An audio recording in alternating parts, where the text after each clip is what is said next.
A day in my life as a mama na bird sa balay. For today video day, Charles sindising ko yan. So kana guys, paingo din mig asaan na. So kana nga dalan pamerkado na siya guys. So nagpalit din mi og saging nga hinog din condense.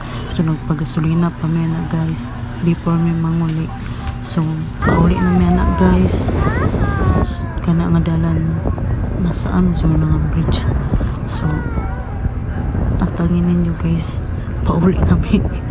So kana guys, nagpanit na ko nag saging ako ng ginagmay, gikat na ko tulo. So kana guys, ubay-ubay dyan nga saging akong gikat kay para matughan ang cravings ko no hay. Tanawa lang na guys. So kana guys, naghaling na ko. Pertis kayo ang hangin guys.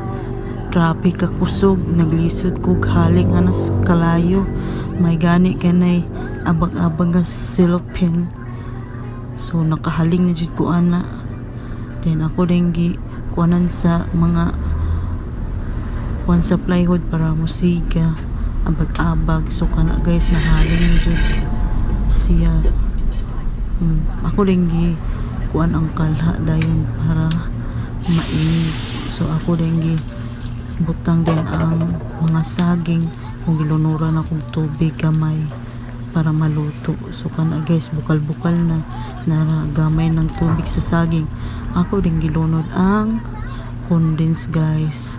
So kabalo naman mo sa akong lutuon guys no. So kana ang banana cream, dili matawag og cream kung walay ni strict cream. Cherries. So kana guys, basi nagtuom og tibugol na expired na dili oy nana sa ref gichill na ako. So kana guys, butangan din ako og cheese para creamy ba. Char. So kana guys, wa jud gitipid sa ingredients. So kana guys, finished product na ako guys. So kana tamiya oy. So ali guys, tilawan nato.